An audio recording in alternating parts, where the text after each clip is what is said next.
Bonjour à tous. Donc Bonjour. Bienvenue à cette session de regard croisé, première session de regard croisé de la journée et de l'après-midi, consacrée à la question comment mesurer et intégrer les risques géopolitiques dans les activités des entreprises. Et nous sommes heureux d'avoir trois invités, trois participants qui vont croiser le regard.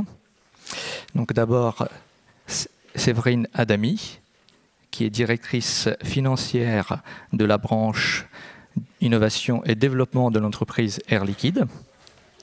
nous avons Bertrand Badi, qui est politiste, professeur émérite des universités, enseignant à Sciences Po, un des plus influents spécialistes français des relations internationales. Vous êtes aussi auteur d'un certain nombre d'ouvrages, dont Intersocialité, le monde n'est pas géopolitique, pour une approche subjective des relations internationales, et un livre qui paraît en mois de septembre, L'art de la paix. Nous avons William de Velder, qui est titulaire d'un doctorat à l'université de Gand en Belgique, chargé de cours d'économie financière dans cette même université et chef économiste du groupe BNP Paribas. Et pour animer cet atelier, nous avons aussi Adinel Bruzan, IAIPR de philosophie de l'Académie de Montpellier. Oui, et Laura Sgambati, professeure de SES. Alors, les conférences de la matinée ont dressé une sorte de constat, celui du retour de la géopolitique, c'est-à-dire du conflit, de la rivalité de pouvoir et d'influence entre des acteurs sur des territoires donnés. Ce retour de la géopolitique est accompagné de son lot d'effets potentiellement néfastes ou dommageables, à savoir fragmentation, polarisation, guerre, etc. Donc le retour de la géopolitique s'accompagne d'un certain nombre de risques qui, étant de nature géopolitique, introduisent des paramètres d'irrationalité, d'incertitude, etc., qui rendent les calculs plus compliqués pour les entreprises. Donc la question de la mesure et de l'intégration de ces risques géopolitiques dans l'activité et la stratégie des entreprises se pose de façon très actuelle. Et nous allons vous proposer un déroulement en trois parties qui semblent découler logiquement de la question. Donc dans un premier temps, nous allons réfléchir aux outils, interroger nos invités sur la question des outils de mesure de ces risques. Ensuite, de leur intégration dans l'activité des entreprises et enfin dresser quelques perspectives. Pour commencer, Donc Bertrand, vous commencerez ce débat. Alors justement sur la notion de risque géopolitique, c'est un terme qui n'a pas beaucoup été discuté ce matin, mais dans nos échanges, nous avons pu constater que ce terme est plutôt limitant, entre guillemets, et vous préférez la notion d'espace mondial. Pourquoi ? Quels sont les enjeux de ce glissement sémantique ? Quel impact sur les outils qui permettent de mesurer le risque de conflictualité dans les relations internationales ? Qu'est-ce qu'il faut privilégier pour vous comme indicateur ? Alors, la géopolitique est un terme qui a été inventé tout au long du XIXe siècle et qui peut-être correspondait à une certaine part de réalité de l'époque. Aujourd'hui, la géopolitique, c'est fini. Si, par hasard, hérité de vos grands-parents, vous avez des livres de géopolitique, allumez votre feu avec. Ça permettra de faire des économies d'énergie. Le terme de géopolitique est employé à toutes les sauces, mais toutes les sauces. J'en ai recensé dans mon dernier livre les usages. Alors j'ai vu parler de géopolitique du Père Noël, de géopolitique, alors en ce moment du sport dans tous les sens du terme. Eh bien, il y a un des grands sociologues de notre pays, Émile Durkheim, qui dès 1899, dans le compte-rendu qu'il faisait de la lecture de l'ouvrage de Ratzel, de Friedrich Ratzel, l'un des papes de la géopolitique, a complètement cassé cette appellation. Alors, calmons-nous, ou que moi je me calme. Bien sûr, par géopolitique, ceux qui emploient ce terme entendent des choses qui n'ont rien à voir avec la géopolitique, c'est-à-dire les relations internationales, l'espace mondial et tout ce que vous voulez. Mais ce sur quoi je voudrais insister à titre introductif, parce que ça nous ramène au cœur du sujet, c'est que le monde n'est plus géo et il est plus politique. Il n'est plus géo parce que nous sommes au temps de la communication généralisée, de la virtualité, un temps où la distance et la territorialité n'ont plus le sens qu'ils pouvaient avoir lorsqu'ils devenaient constitutifs du jeu international naissant. Et il n'est plus politique en cela qu'aujourd'hui le social court plus vite que le politique est tétanisé dans ces vieilles catégories analytiques et dans ces vieux projets hérités justement de cette géopolitique, alors que les dynamiques sociales, elles, en sont totalement émancipées. Et ceci est très important pour notre sujet pour une raison très simple. C'est que le véritable paramètre qui détermine la stabilité des ordres sociaux, économiques et politiques eux-mêmes et institutionnels se trouve dans la tectonique des sociétés, dans ces dynamiques sociales qui sont infiniment plus difficiles et à analyser et à contrôler que ne le sont les jeux politiques. Ça veut dire quoi, ça? Eh bien, ça veut dire que le stratège, il est maintenant au chômage. Il est... Alors on dit plus Pôle emploi, on dit France Travail. C'est le destin naturel de tout stratège. Car face à un monde qui vibre, je dirais, en fonction des choix agrégés de 8 milliards d'individus, vous comprenez que la stratégie est beaucoup plus difficile à élaborer. Ce qui veut dire que celles et ceux qui ont des responsabilités, notamment des responsabilités d'entreprise dans ce monde, ne doivent plus regarder dans la même direction. Je n'annule pas, bien entendu, le risque purement politique. Est-ce que tel pays va finalement avoir un Premier ministre ou pas? Par exemple. Ça existe toujours, hein, il me semble. Bon. Bien sûr.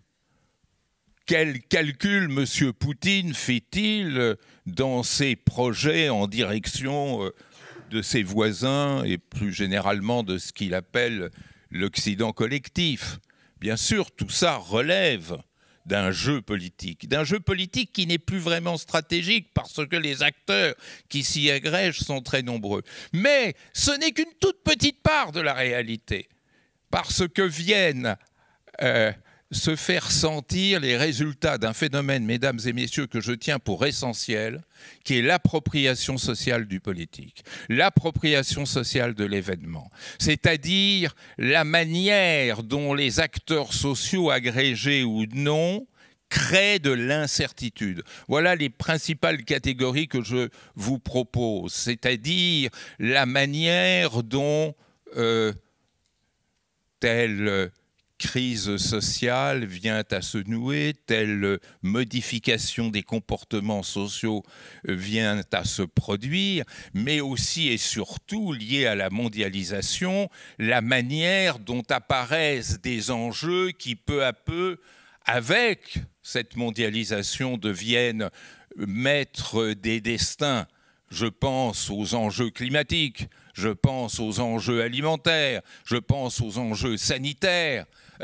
Regardez quelle a été la grande incertitude de ce début des années 2020, le risque sanitaire, infiniment plus important que telle crise parlementaire.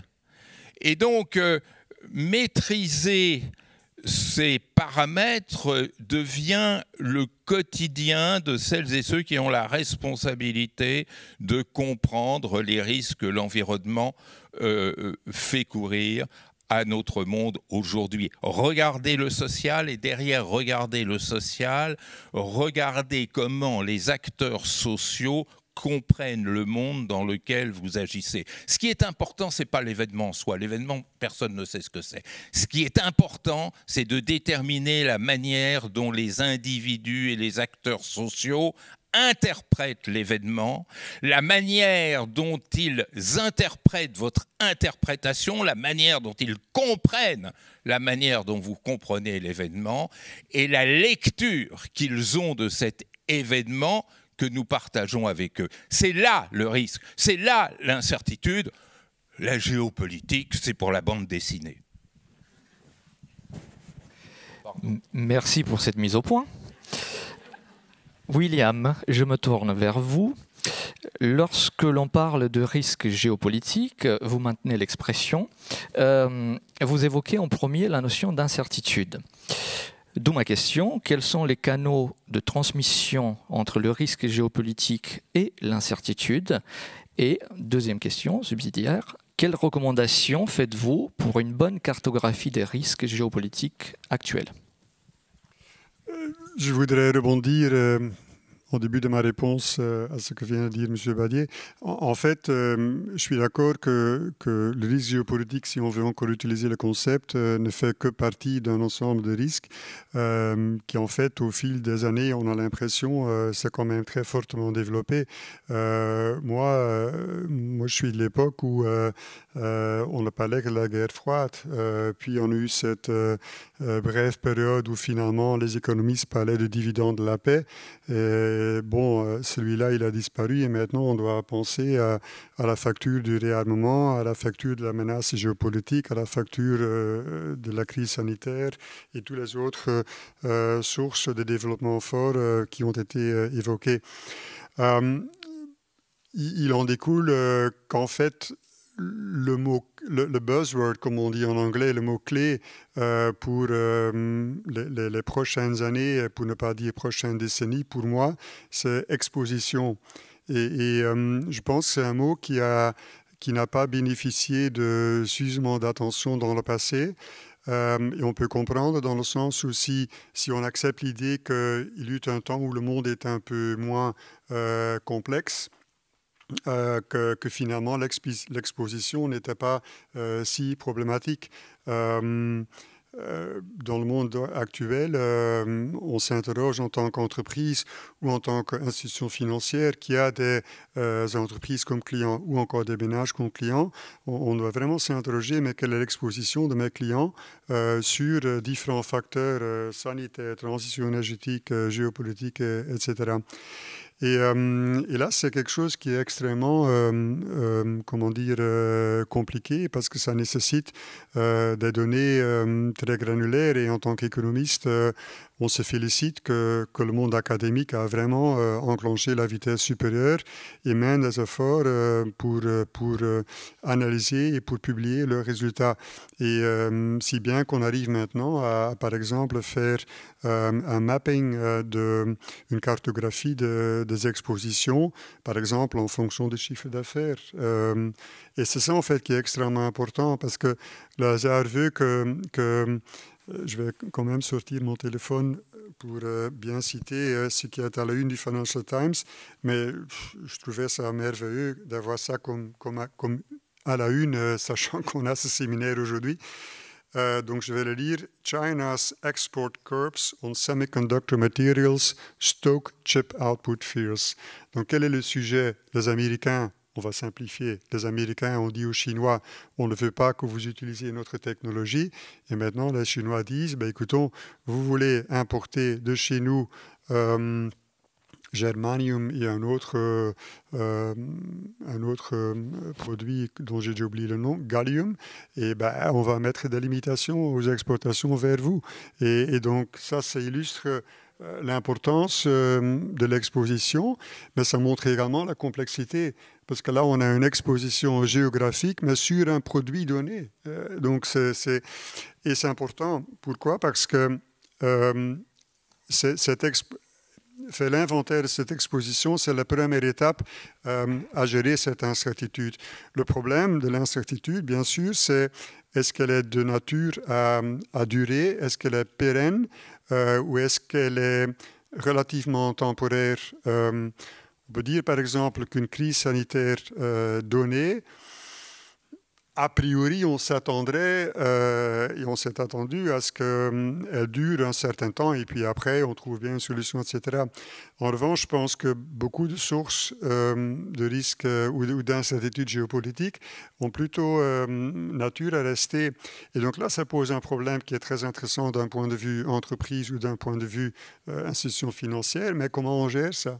Parce que je me souviens la première fois que j'ai été à Séoul, dans l'avion, je m'étais dit, donc là, je vais atterrir dans un pays qui est vraiment sous un spectre de risque géopolitique élevé. Donc, on y arrive, c'est super sophistiqué, etc. Donc, ceci illustre l'idée que si l'exposition au risque géopolitique est pérenne, quelque part, on ne peut pas dire on ne fait rien, parce qu'il y a un coût d'opportunité qui est absolument colossal. On peut difficile d'imaginer que tous les Coréens du Sud se mettraient à immigrer. Et donc ça, c'est un problème clé dans la façon en tant qu'entreprise, voire même en tant qu'institution financière, on gère ça. C'est la durée de cette incertitude, sachant qu'il y a ce coût d'opportunité. Et donc, c'est pour ça que l'exposition est très importante. Et donc là, inévitablement, on passe à une analyse de diversification. Est-ce que tous mes clients sont fortement exposés à la Chine? Non, heureusement pas. Mais là encore, ça devient très compliqué parce qu'il y a une sorte de diversification comment dirais-je, à un premier niveau. Et puis, il y a la vraie diversification et la vraie exposition. Donc, concrètement, on peut dire, oui, prenons l'exemple, et j'arrête ma réponse, prenons l'exemple d'un investisseur en bourse. C'est très simple parce que là, on est en plein dans l'exposition et les aléas qui en découlent. On peut dire, moi je suis uniquement exposé à des entreprises françaises et allemandes. Donc je n'ai pas de Chine dans mon portefeuille. Donc moi je suis sain et sauf. Oui, petit problème. La Chine, c'est un marché extrêmement important pour l'Allemagne. Le directeur général de Daimler-Benz s'est plaint en début d'année, a revu à la baisse la prévision bénéficiaire d'ailleurs, la guidance comme on dit, à cause d'un manque d'intérêt qu'ont les clients chinois, parce qu'ils ont moins d'argent que par le passé. Donc, tout ça, ce sont des éléments qui nécessitent une approche qui est très granulaire. Justement, on peut rebondir avec Séverine. Donc, nous disions que les entreprises sont généralement limitées, en fait, cherchent à limiter l'impact du risque par la diversification des activités. Air Liquide, c'est une entreprise très diversifiée. Et justement, chez Air Liquide, comment l'entreprise Air Liquide fait pour hiérarchiser les risques de manière spécifique? Et est-ce que vous pourriez illustrer, Séverine, le fonctionnement du protocole d'évaluation et préciser comment s'organise le management du risque dans une entreprise comme Air Liquide? Alors, volontiers. Alors, peut-être pour démarrer, je vais vous rappeler ce qu'est Air Liquide. J'imagine que le nom, vous connaissez, mais donc Air Liquide, c'est une entreprise qui a été créée en 1902 sur la base d'une innovation technologique. Et cette innovation technologique, c'est un procédé de liquéfaction de l'air qui permet par séparation, par distillation, d'en séparer les différentes composantes. Donc Air Liquide aujourd'hui fournit des gaz industriels, des gaz médicaux, des technologies et des services à quasiment l'ensemble des pans de l'économie. Aujourd'hui, le groupe est présent dans 60 pays avec plus de 66 000 collaborateurs et sert plus de 4 millions de patients et de clients. Et ces clients, ils sont très variés parce qu'on va de l'artisan jusqu'à la multinationale et dans des secteurs d'activité qui sont également très divers, que ce soit la sidérurgie, la chimie, l'énergie, la construction automobile, etc., etc.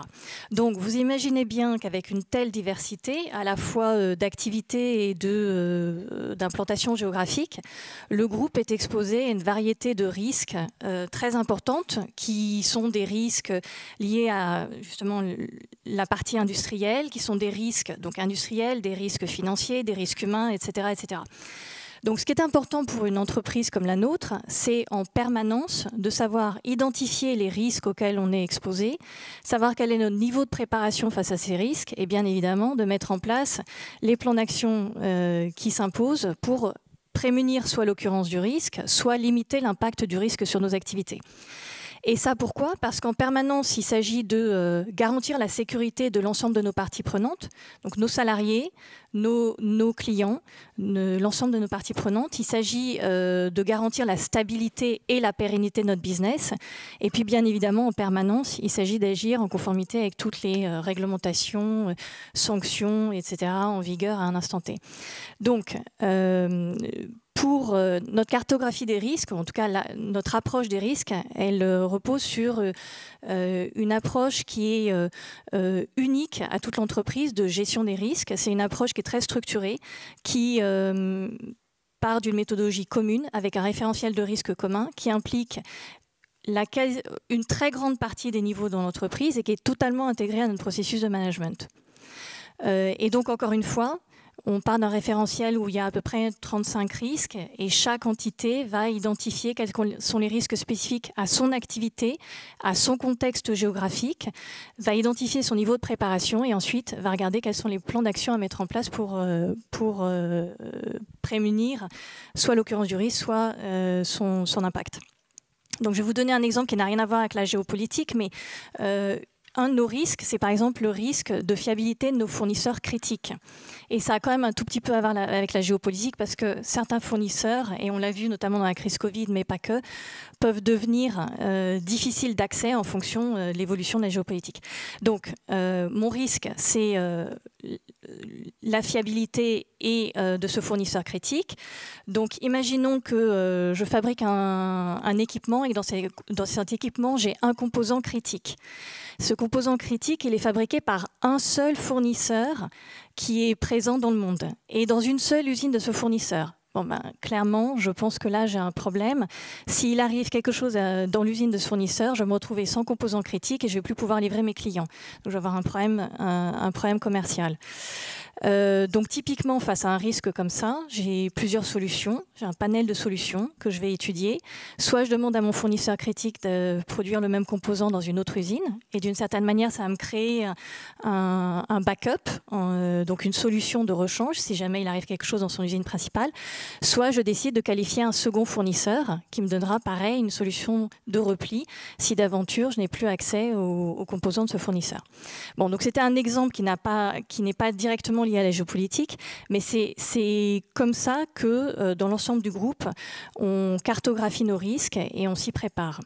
Alors maintenant, si on vient aux risques géopolitiques plus précisément, disons que le contexte géopolitique est un des critères importants qu'on prend en compte pour nos activités. Le contexte géopolitique de chacun des pays dans lesquels on opère fait l'objet d'une veille régulière et c'est un des critères. C'est aussi un des critères d'investissement quand on regarde un projet d'investissement, puisqu'on est un investisseur de long terme et que donc on va être présent, quand on investit, on va être présent dans un pays pour plus de 15 ans. Donc le contexte géopolitique du pays dans lequel on opère est clé. Merci à tous les trois donc pour ce premier tour de table, ce premier regard croisé sur la question de la mesure des risques. Nous allons passer maintenant à la deuxième partie de la question, à savoir l'intégration des risques dans la stratégie des entreprises.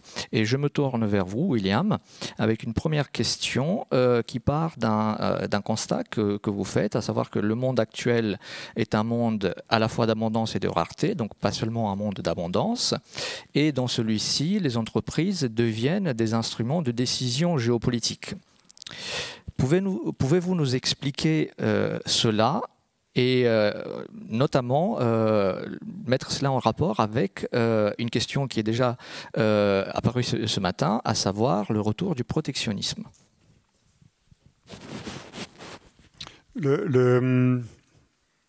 Là, on parle donc de l'instrumentalisation d'entreprises à des fins géopolitiques. Et parfois, ça peut être ponctuel, subtil ou vraiment beaucoup plus manifeste. Exemple de ce dernier cas de figure, Janet Yellen, ancienne présidente de la Réserve fédérale, puis en charge du département le Trésor américain, une économiste académique éminente qui maintenant, dans son nouveau rôle qu'elle occupe depuis quelques années, fait donc des discours sur le friendshoring. Le friendshoring, friend c'est donc ami, copain. Shoring c'est le rapprochement des supply chains vers donc des pays avec qui on entretient de bonnes relations. Donc là, on essaye d'influencer les investissements directs à l'étranger d'entreprises pour dire, écoutons, dans l'approvisionnement, essayez plutôt de vous concentrer sur des pays avec qui on a une vue commune, une philosophie commune et ces pays ne constituent pas une menace au rôle géopolitique, si je puis dire, des États-Unis. Et puis, il y a des entreprises, du coup, qui réagissent. Mais entre l'affichage et ce qui se fait en réalité, il y a encore de belles nuances à faire. Il y a déjà plus d'1 an, il y avait référence dans les médias d'une décision d'Apple, par exemple, de, entre guillemets, quitter en partie la Chine pour la production et de s'orienter vers le Vietnam, qui est un pays qui est plus sous le libellé friendshoring que la Chine, bien évidemment. Mais lorsqu'on regarde de plus près, la réalité était qu'en fait, au Vietnam, Apple faisait appel à des filiales vietnamiennes d'entreprises chinoises. Donc, quelque part, bon, ce n'est pas exactement mission accomplie.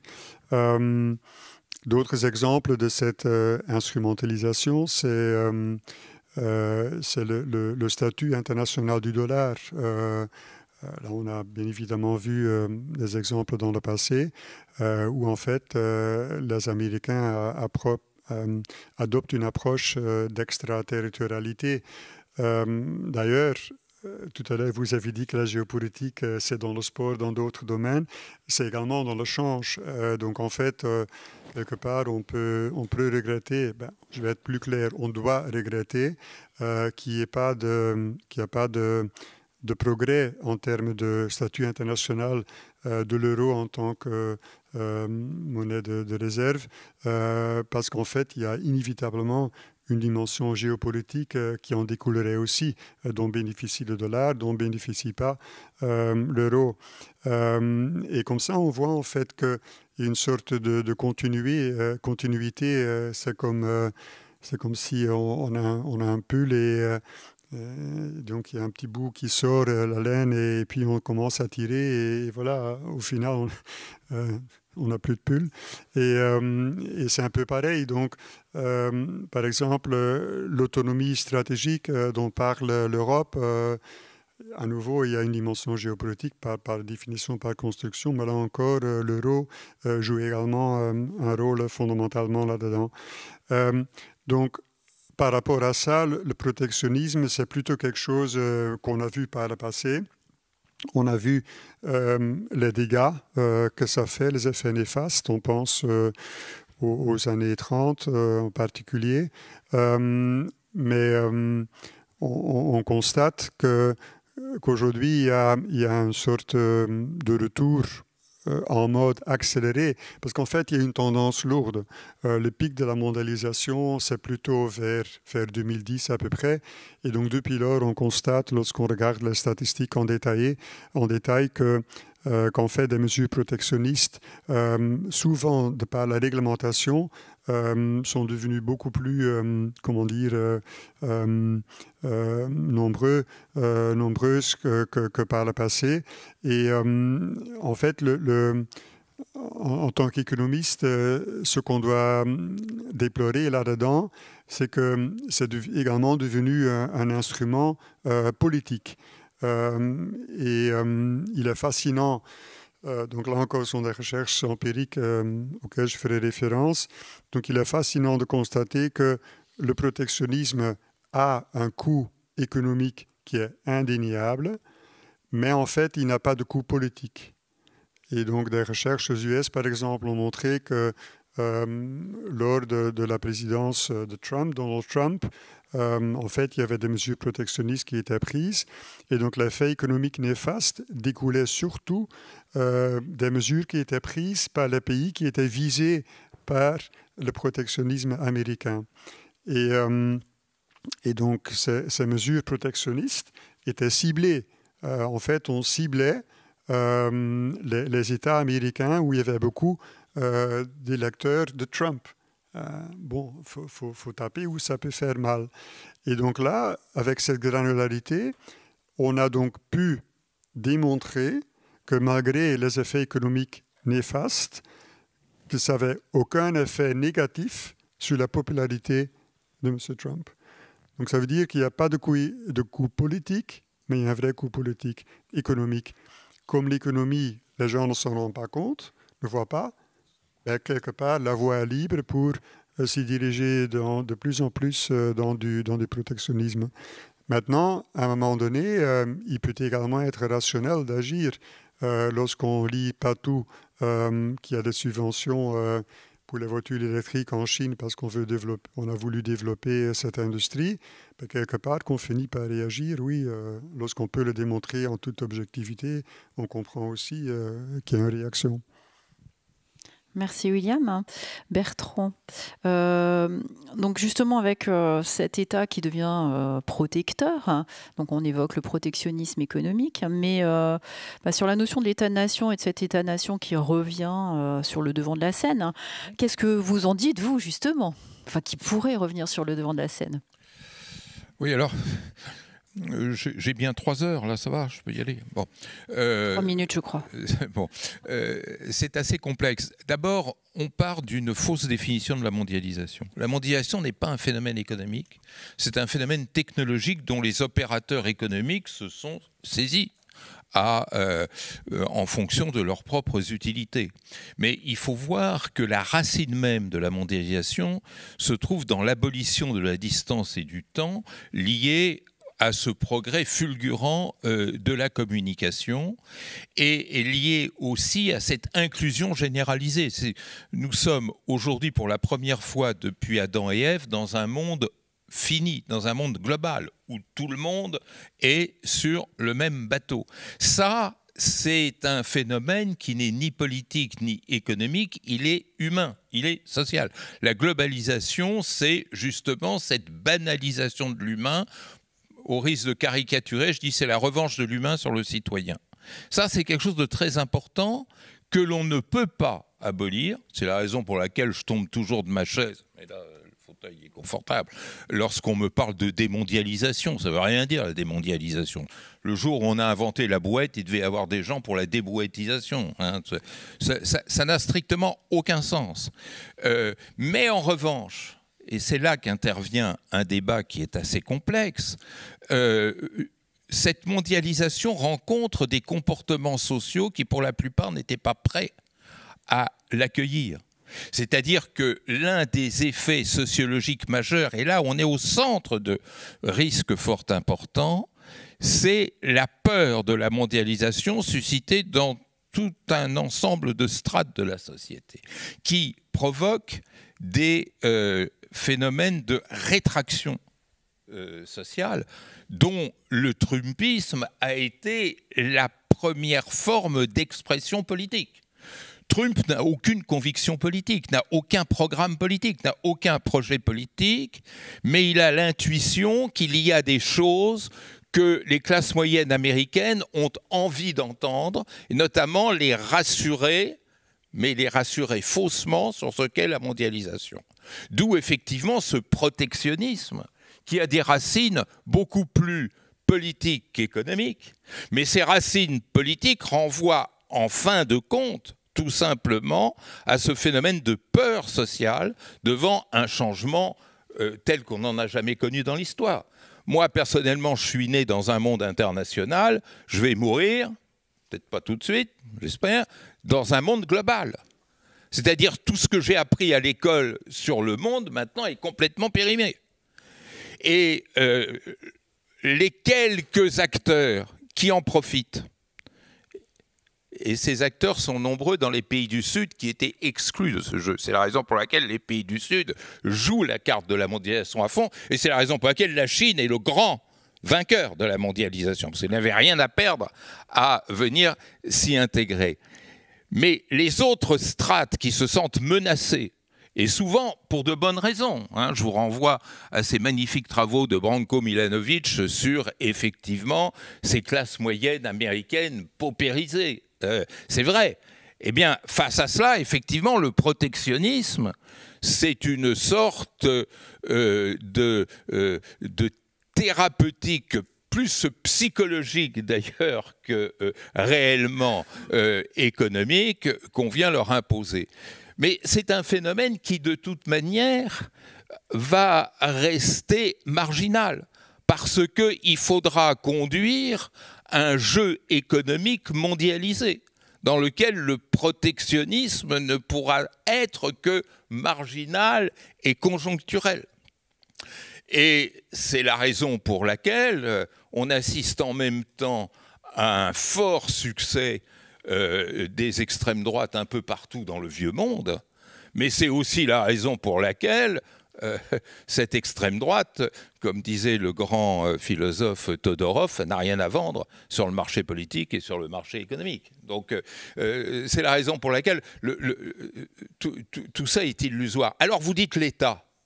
Bon, lorsque je n'ai pas mon tube de Lexomil avec moi, je me sens mal.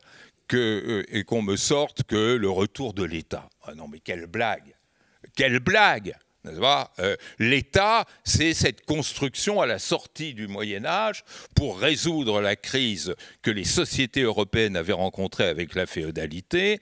Et cet État s'est parfaitement accompli. Et des auteurs comme Wallerstein, comme Perry Anderson l'ont bien montré dans ce premier capitalisme. Et à mesure que ce capitalisme se mondialise, on voit effectivement que l'État vit une contradiction permanente entre ce nationalisme qui l'alimente et cette mondialité qui se construit, qui s'impose à lui. Donc le grand enjeu, c'est pas non plus de dire est-ce que c'est le retour ou la fin de l'État, On m'a prêté l'idée de prôner la fin de l'État. C'est complètement idiot. Si j'ai dit ça, c'est que je suis vraiment bête. Bon. Non, mais je n'ai pas dit que c'est vous qui l'avez dit, mais ça a été écrit et souvent redit. En revanche, le grand défi, c'est l'adaptation de l'État à la mondialisation. Et ça, si vous me demandez une bibliographie, elle sera très courte. Parce que, à part quelques grands comme le néerlandais Jan Hartscholdt ou aussi quelques, bon, je ne veux pas vous faire du name dropping, enfin quelques ouvrages très pertinents sur le sujet, mais qui sont finalement très rares, on n'a pas su passer de l'état structure à l'état fonction. C'est-à-dire de cet État qui se construit à partir de l'incarnation d'un intérêt national qui lui donne sa légitimité, à un État qui sait faire l'arbitre entre les intérêts particuliers et l'intérêt global. La survie de notre planète et la survie de chaque entreprise dépend de leur capacité de savoir prendre en compte les risques globaux. Or, ces risques globaux, les États les détestent. Parce que gérer un risque global, c'est diminuer, s'obliger, quand on est un État, à diminuer sa souveraineté. Vous ne pouvez pas régler la crise sanitaire. Vous savez, c'est le coup absolument incroyable que quand il y a eu le Covid, qu'est-ce qu'on a fait? On a rétabli les frontières, même entre la France et la Belgique. Et c'était complètement idiot. Parce qu'on risquait beaucoup plus d'attraper le Covid entre Strasbourg-Saint-Denis et la République dans le métro qu'en passant en voiture la frontière qui séparait la France de la Belgique. Bon, qu'est-ce qu'il y a derrière tout cela? Il y a l'idée que le moteur du risque, ce n'est plus la territorialité, ce qui était la base même de l'insécurité nationale autrefois, c'est la densification sociale. C'est-à-dire, c'est là où il y a de la densité sociale qu'il y a un risque. C'est-à-dire, plus il y a d'individus. Si vous êtes tout seul dans une pièce, vous ne risquez pas grand-chose. Si vous créez de la densité sociale, et ça, le grand Durkheim l'avait dit dès le 19e siècle. À partir du moment où vous créez de l'intensité sociale, vous créez du risque. Bon. Or, cette intensité sociale, elle n'est pas territorialisable. Et ça, les États ne le comprennent pas. Le grand drame, vous savez, quand il s'est produit, c'est en mars 2020, lorsque s'est réuni le Conseil de sécurité pour prendre une résolution robuste sur le Covid, et que la présidence chinoise du Conseil de sécurité a dit non, non, surtout pas. Donc, effectivement, on laisse chaque État agir. C'est-à-dire, l'État qui aurait pu devenir État-fonction est redevenu État-structure. Ça sert strictement à rien. Il n'a rien à vous offrir. Il n'a aucune protection à vous offrir. L'État, machin, il peut organiser les barnums du jeu olympique, c'est tout ce qu'il peut faire. Merci Bertrand. Je reviens à... Pardon, à chaque fois, je m'énerve. Je ne sais pas qui va regarder la vidéo, mais je pense que des partisans de l'État vont avoir les oreilles qui vont siffler. Bon. C'est formé pendant 40 ans, les acteurs. Voilà. Bon, je reviens à vous, Séverine. Pour développer leur activité, les entreprises sont contraintes par des lois, ainsi que des règles, des normes, des pratiques de bonne conduite, les exigences des clients, etc., qui dessinent ce que l'on appelle un cadre de compliance. Lors d'un conflit qui éclate, par exemple la guerre entre la Russie et l'Ukraine, qui a engendré des sanctions à l'encontre de la Russie, comment l'entreprise Air Liquide a-t-elle réagi ? Alors donc là on parle du conflit effectivement russe-ukrainien. Alors déjà peut-être pour démarrer, Air Liquide s'est désengagé de ses activités, s'est désengagé de la Russie en 2022. Donc ça c'est le premier point sur ce sujet spécifique. Je pense que ce qui est important dans une telle situation, et notamment compte tenu de ce que vous avez dit, c'est-à-dire quand on est dans un conflit comme ça, il y a énormément de sanctions internationales qui sont mises en place. Donc ce qui est important, c'est en permanence de vérifier, de s'assurer qu'on est bien en train de respecter toutes les sanctions internationales. Et Dieu sait que sur ce sujet en particulier, on a eu un certain nombre de sanctions américaines, européennes, etc. Donc ce qui est important, c'est en permanence d'être en conformité, de respecter scrupuleusement l'ensemble des sanctions. Et puis peut-être dernier point sur le conflit russe-ukrainien. Dans ce conflit, Air Liquide a également mis à disposition de sa fondation d'entreprise, donc Air Liquide a une fondation d'entreprise, des fonds pour pouvoir mener des programmes pour venir en aide aux réfugiés, aux déplacés ukrainiens. Voilà, donc dans un conflit tel que celui-ci, effectivement, agir en conformité et de manière en respectant scrupuleusement les sanctions est extrêmement important. Alors justement, pour finir cet atelier, donc on a vu la mesure du risque géopolitique, comment intégrer le risque géopolitique dans les entreprises. L'idée, c'est de voir est-ce que les entreprises sont aujourd'hui armées face aux nouveaux conflits dans leur multiplicité. Donc Séverine, la géopolitique engendre, vous nous l'avez dit, un risque d'image pour l'entreprise, enfin pour les entreprises. Et donc, c'était une situation qui était beaucoup moins présente il y a une vingtaine d'années. Donc, depuis les événements récents comme la guerre entre la Russie et l'Ukraine, l'attaque d'Israël par le Hamas, les relations entre les États-Unis et la Chine, la situation de Taïwan, qui a été évoquée ce matin par exemple, les entreprises sont-elles plus attentives aujourd'hui justement face à ces risques-là, ces risques géopolitiques ? Oui, c'est une certitude. Les entreprises sont de plus en plus attentives effectivement au risque géopolitique. Et pourquoi ? Parce que le risque géopolitique est par nature imprévisible. Et donc c'est quelque chose, cette imprévision, c'est quelque chose auquel les entreprises doivent faire face. Et de manière plus générale, donc il y aura un droit de réponse à ma gauche. Et de manière plus générale, le monde dans lequel les entreprises évoluent est de plus en plus VUCA. C'est ce fameux concept américain qui veut dire que le monde est de plus en plus volatile, incertain, complexe et ambigu. Et donc la clé dans une telle configuration, c'est vraiment à la fois de faire preuve de résilience et d'agilité, d'arriver à concilier les deux. Et donc pour revenir au risque d'image, qui faisait partie de la question également, Moi, je pense qu'il y a 3 choses qui sont importantes pour se prémunir. C'est d'agir de manière responsable, c'est-à-dire dans un contexte industriel, assurer la sécurité de toutes les parties prenantes, c'est-à-dire respecter ses obligations, assurer une continuité de service vis-à-vis de ses clients. C'est d'agir de manière transparente. Et ça, je pense que c'est quelque chose qui est de plus en plus important dans le monde dans lequel on vit. Et dernière chose, et je suis désolée, je vais me répéter, mais c'est en permanence agir en conformité avec les réglementations en vigueur et les potentielles sanctions en vigueur.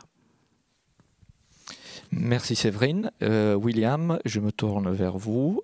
Alors, à votre avis, les entreprises sont-elles armées pour faire face aux nouveaux risques géopolitiques et aux nouvelles sources, causes de conflictualité?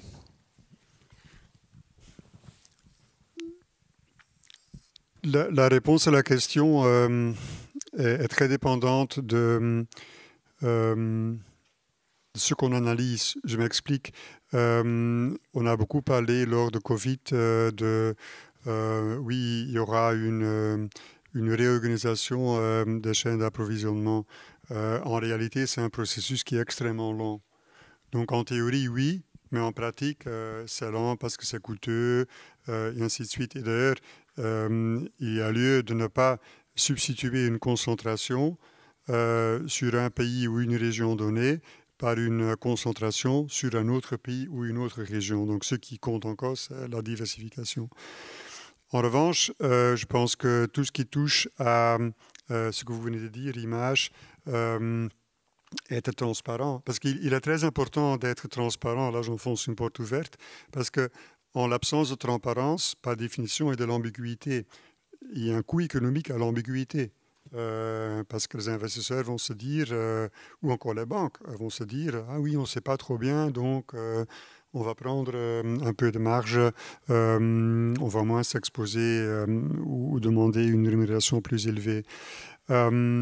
Et on constate par exemple que des entreprises, lors des rapports trimestriels, lorsqu'ils font des réunions Teams maintenant avec les investisseurs, la communauté financière, que lorsque ces entreprises sont très transparentes, ils donc expliquent oui, on a une exposition à un tel pays, à un autre pays, que sais-je, que quelque part, par rapport à d'autres entreprises qui n'ont pas cette exposition, mais travaillent dans le même secteur, ben, lorsqu'on est exposé, oui, il y a un impact sur le cours boursier, c'est inévitable. Mais on constate aussi, par exemple, que dans d'autres recherches, il y a une relation très étroite entre la structure du chiffre d'affaires des entreprises et l'exposition de cette cartographie aux risques géopolitiques. Donc ça, c'est un résultat qui est extrêmement fascinant et qui montre donc que lorsqu'on est dans son chiffre d'affaires plus exposé à des pays où le risque politique, alors là j'insiste bien sur politique et géopolitique, donc même le risque domestique, disons national, compte également pour beaucoup, lorsqu'on est plus exposé à ces pays-là, que quelque part le risque de faire défaut est plus élevé, le rapport entre son cours boursier et les bénéfices va être inférieur. Donc ça sont des éléments qui sont importants pour les entreprises parce qu'en conséquence, elles pourront s'adapter, mieux expliquer pourquoi cette exposition est nécessaire ou souhaitable, ou encore se diversifier davantage, voire même se retirer de certains pays. Donc je pense que là, il y a encore un vrai chantier qui est là devant nous pour les entreprises.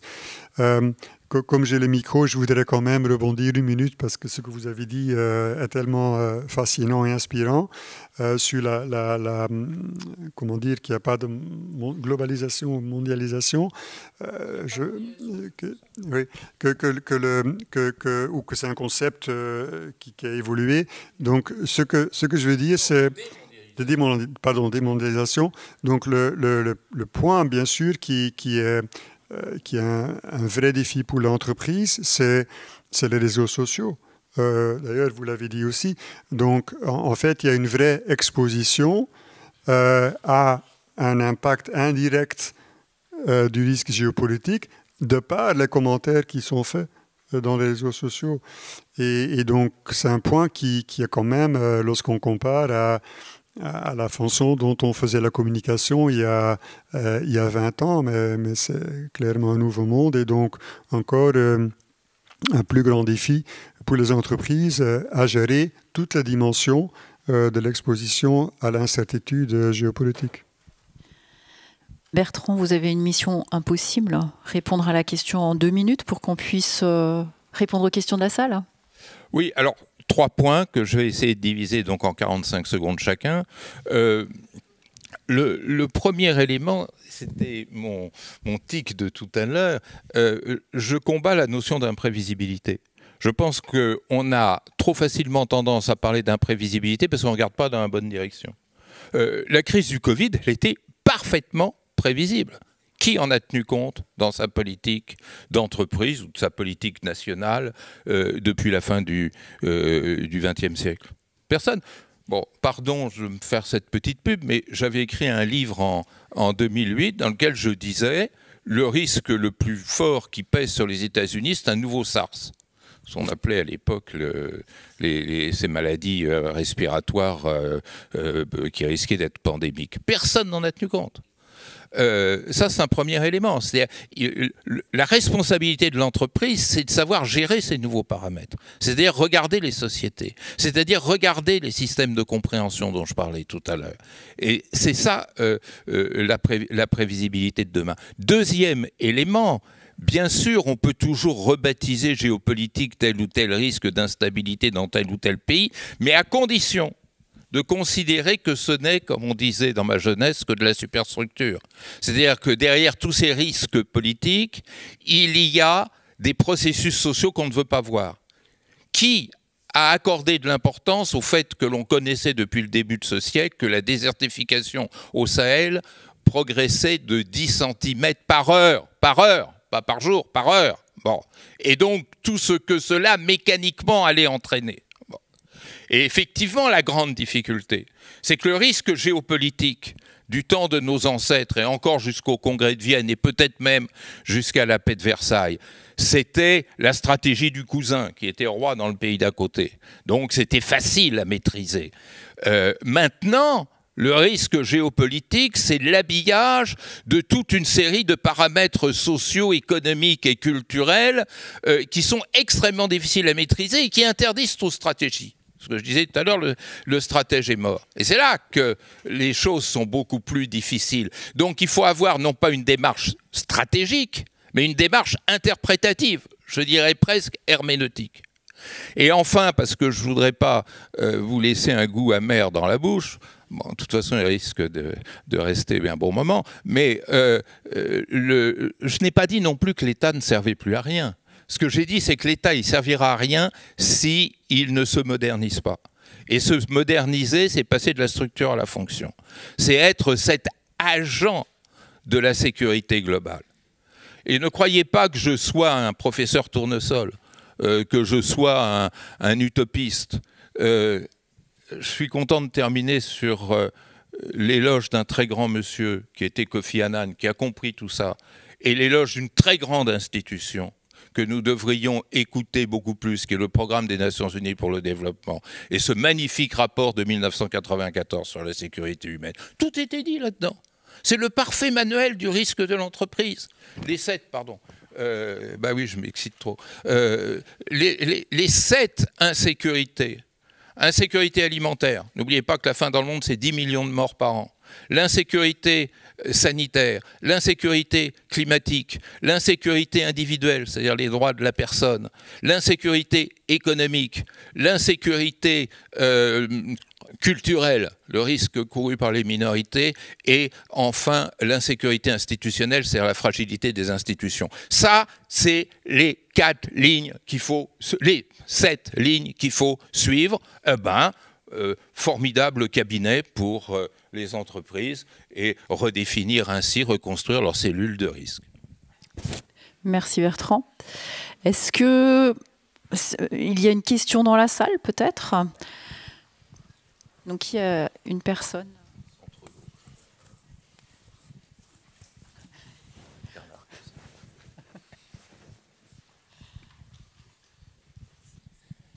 Alors, une question très courte qui s'adresse spécifiquement à Monsieur de Wilder.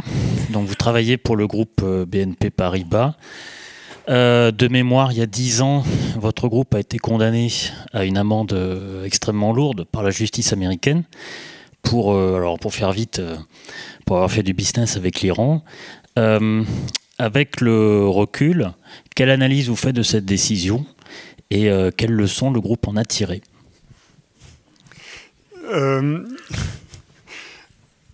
En tant que chef économiste du groupe, je dois dire que ce n'est pas à moi de donner une réponse à votre question.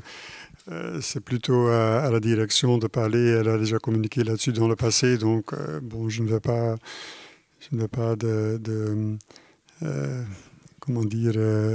répondre, donner mon sentiment. Et voilà, le fait est, OK, on l'a eu, on l'a géré. Et voilà, donc, on a communiqué suffisamment. Donc, je voudrais me limiter sur le sujet de notre séminaire. Donc, merci pour la question. Il y a une autre question plus haut. Attention, il vous reste 2 minutes. 2 minutes 20. Bonjour. 20. Bonjour. Merci l'Institut de l'entreprise, parce qu'il y a 20 ans, j'étais chez Air Liquide détaché pendant 2 mois. Et je voudrais vous poser une question. Donc, vous dites que vous avez quitté le territoire russe après les événements qui se sont réalisés, sachant qu'on rappelle que vous produisez sur place l'air. On ne le transporte pas en Russie depuis la France. Donc ça, il y a des coûts qui sont générés. Et combien économiquement, de l'image qui est très positive, quel est le coût économique que ça a généré pour Air Liquide d'avoir libéré toutes ces usines, ces salariés, vos collaborateurs, vos collaboratrices? Est-ce qu'on peut l'évaluer? Et quel risque ça a généré quand vous avez pris la décision? Je ne suis pas sûre d'avoir totalement compris votre question, mais donc oui, sortir, donc peut-être pour être plus précise, donc au début de ce conflit, clairement, il y a une situation de crise, donc il y a une cellule de crise qui est mise en place pour évaluer les impacts, enfin la situation, et puis pour pouvoir agir sur les impacts de la situation sur l'entreprise. Et au 3e trimestre, donc 2022, le groupe décide de quitter la Russie en faisant une opération de management buyout, c'est-à-dire une opération où le management local reprend les actifs de l'entreprise.